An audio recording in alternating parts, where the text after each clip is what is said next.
Hey, it is your buddy Peace and Harmony with you here today. And we're zooming in and focusing in on a great viewer question.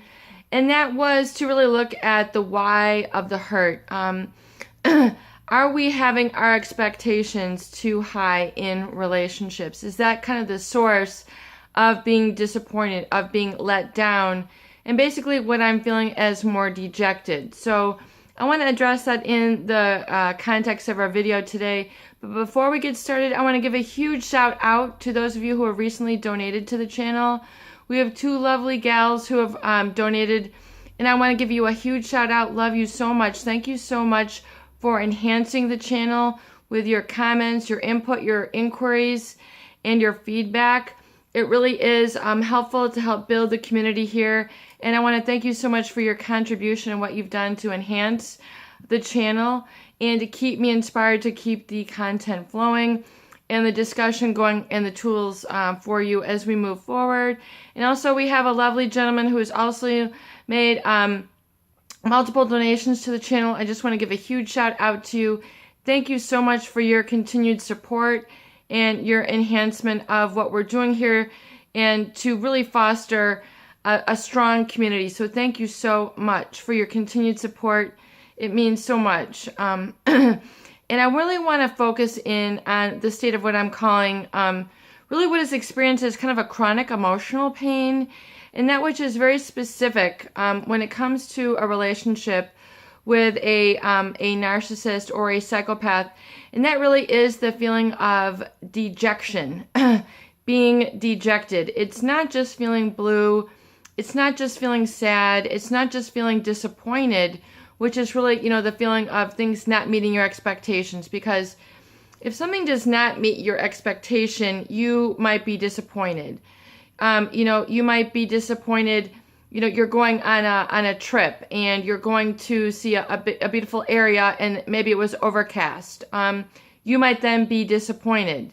You might be, a little bit, depressed or saddened, but largely that's disappointment. You're expecting it to be a certain way and you were disappointed. There's a very particular strain of emotion, feeling blue, feeling depressed, and that is really the state of dejection.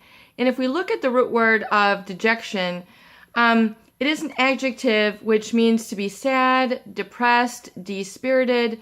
But furthermore, if one is feeling down or downcast, it's really the opposite of cheerful. And if we look at the root word of dejection, it comes from the Latin de, which means down, and gessere, which means to throw. Gessere, means to throw. And so it's from the Latin desere and deject, to be thrown down. So it's to be overthrown, abased, or degraded from the middle, basically metamorphosized to the Middle English deject, which means to overthrown or degrade. So it's very much to be dejected, to be thrown off, to be rejected. So it's very much to be thrown off in a relationship. So the feeling of being dejected is that of being thrown off. It's a very sort of metamorphosis or combination of being rejected and then thrown askew, not really knowing where to focus, being off track. So that can oftentimes be very disheartening because you don't know the why, you don't know why you're feeling the way that you do, and then you continue to go back for more. And so oftentimes this need to satisfy and be fulfilled in a relationship, in other words, to work things out, to understand, we have the limbic brain, the feeling brain, the emotional brain, basically the brain of the instinct, which is our lower nature, combined with the forebrain, which is, the forebrain is that which likes to think, plan, look ahead. It's the combination of these two, the lower part of the brain, the limbic brain, the feeling brain, the instinctual brain, combined with the prefrontal brain, which is the ability to dream, think, plan, and oversee. So it's the combination. So, you are trying to then stay in a relationship or make sense so you don't continue to feel that same dejection. And then furthermore, internalize that feeling. And so really what has gone on is that in the beginning, through the idealization, through perhaps the relationship that you were born in, perhaps this is your family member, perhaps this is where you work, or it's a sibling or a neighbor where you're still, basically in proximity to them, or, still feeling their triggering and then their impulse, or it's forever in your memory, like the deeper part of your brain, the subconscious. It is then, the need to protect yourself and then work things out, the prefrontal cortex. And then you continue to be met with failure because this person needs to always to continue to keep you in a lower than dejected position. So that's how they are able to keep power over you, or how they feel good. And then what also ends up happening is then, as a source of supply, or someone who's in their, in the relationship with them, to continue it going on through time, you need to basically adjust your thinking and begin to, you then feel and then think dejected. So there's a pattern of thoughts which tend to reciprocate each other within the individual. So, the criticism, the chronic criticism, the constant comparing, the invalidation of you keeps you in that dejected or thrown off state. So it's hard to find footing. It's hard to find focus. It's hard to find your place in the world. It's hard to feel human again. As a viewer so aptly state, they feel dishuman. They feel beside themselves. They don't feel cheerful. They don't feel happiness. They don't feel that internal self-talk directing themselves moving forward, because what ends up happening is the narcissist basically begins to do the thinking for you. They are imprinting the blueprint for your very thought process. So you begin to then externalize your thinking, which in turn, really the thinking should be coming from within you. No one should be doing the thinking for you in your life. If that has been a source of an issue, we do see that with people who are codependent, who are, or sources of, supply. They feel like they're nothing but a support person to this individual, or to the job, or their neighbor, what have you, their spouse. They feel nothing other than support. They don't feel the presence of the self-talk of I am, and being empowered, having that state of consciousness within that energy field of I am, and then being valued for the person that you are, not only as your, as you relate to this other person. So it's the individuation, which is the seat of the power, and then, understanding your connection to the higher sources of life. Forgive me, I'm sweating here. It's I'm like having a hot flash, or it's like really hot.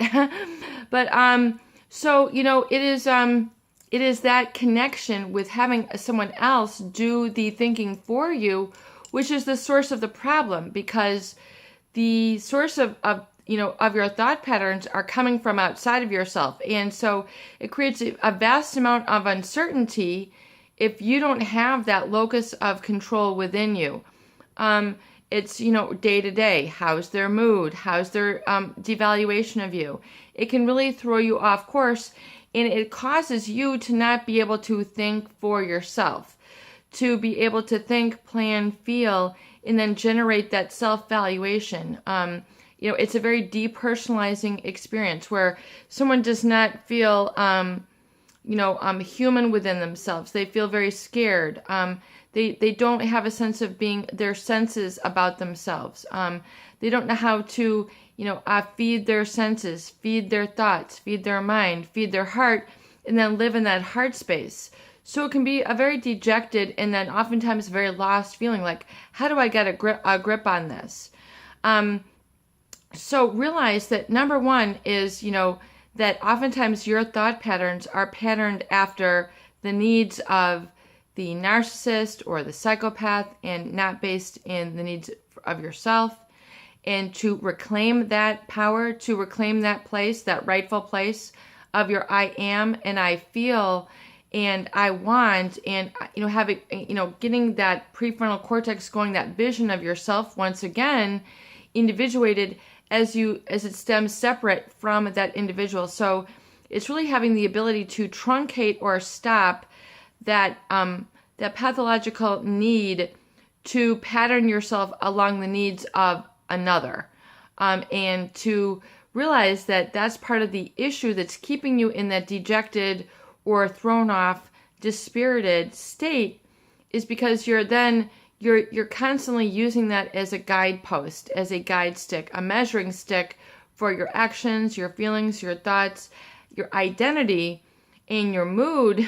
Basically over time, those chronic feelings and those chronic thoughts and that identity definition of yourself becomes caught up, specifically as it relates to this other person. And if they're constantly devaluing you to keep you being in a state of narcissistic ego, so you're thrown off, and you furthermore realize on down the road in life that is not going to be productive for you, because it's not sustainable to try to constantly live as supply, because there's too much uncertainty. There's too much power outside of yourself over how you feel, how you think, how you decide, how you make choices for your life. So it becomes too confusing.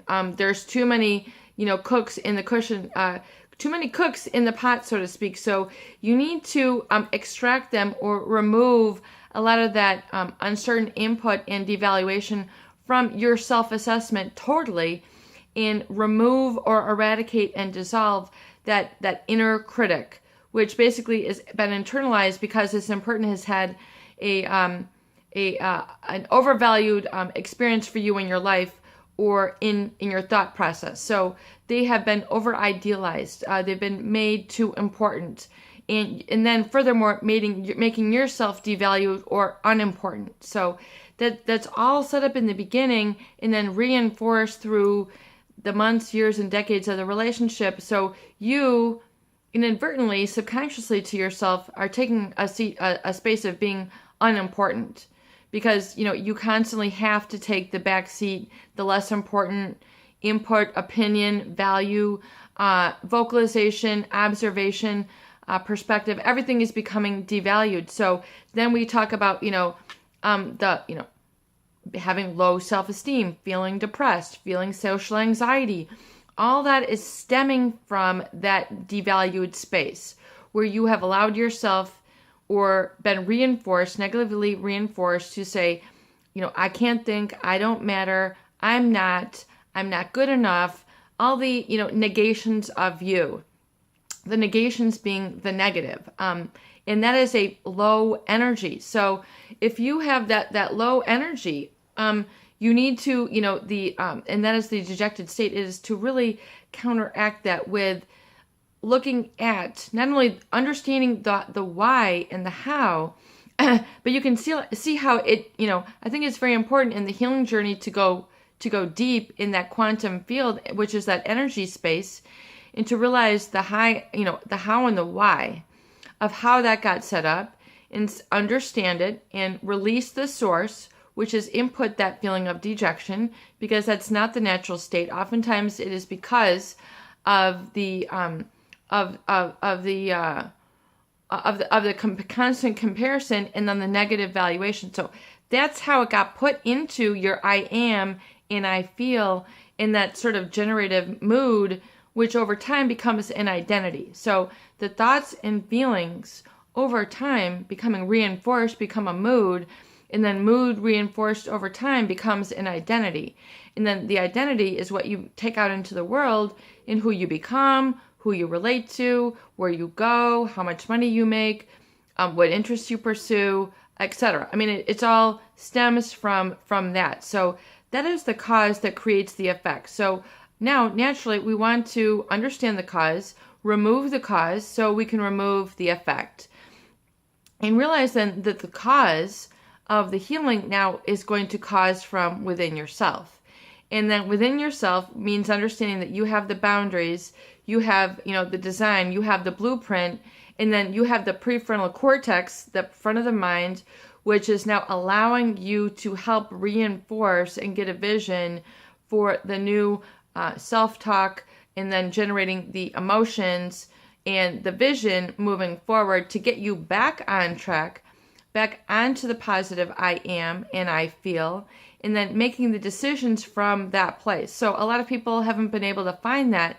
But once you're able to really truly do that, you will then begin to find that source of integrity and strength and security within yourself, which is at a higher energy. It's not in a state of being dejected, depressed, dispirited, downfall, and just, feeling down. Those are the lower energy vibrations, and where people are kept very vulnerable, very weak, very meek. And it has nothing to do with size. It has nothing to do with your body. It has everything to do with your spirit and your consciousness. So you can have, a very weak, 300-pound, guy. You can have a very strong, 100-pound gal. So it has nothing to do, it's not to mean that your physicality doesn't have something to do with it, but your spirit is really where you can begin that strength, and that strength of awareness. I've seen some very strong, very scrawny men. They can move a lot and they're very thin. And it's, because they're all in focus, and, they've got their body, mind, and spirit, and they've got that I am going very strong, and they own it, and they don't feel dejected by who they are. They've embraced and then moved along and grown. And really, that's really what the call of your journey is to embrace your own journey, and to realize that your own personal, customized, custom-made journey is to embrace that and evolve and grow your feelings to be stronger, and then embrace your interests, and to kind of build out on yourself, your emotions, be able to develop the more exquisite emotions, take yourself there, take yourself places, refine that, the finer emotions of gratitude, appreciation, bliss, which oftentimes is the cessation of the negative. So oftentimes you need to basically begin by disarming the negative. So if you can begin to, come into a more peaceful, relaxed, lower pressure body, and then begin to focus from there, oftentimes that awareness is the cessation of the pain, a cessation of the negative to begin the positive. And then you begin to enter into happiness, fulfillment, peace, harmony, collaboration, and then begin that growth, and that expanding of your awareness to include new interests, which we then develop, of course, in the recovery journal, and then the recovery appointment book, and the emotements, the affirmations, all those, the recovery gift, all those kind of intertwining and reinforced together, which keep a very, very solid focus moving forward. So you're on the path of growth and healing and wholeness, which is recovery, which is really that wholeness. And then, basically abandoning the path of dejection, low self-esteem, disappointment, letting that go, dissolving it, and abandoning that path for the new one. Is very much a permission-based and a choice-based once you have the tools and have the know-how and the understanding. It is your buddy, Peace and Harmony, with you here today, and I hope that these videos do help. Please share, please subscribe for more great tools, videos, discussion, and support.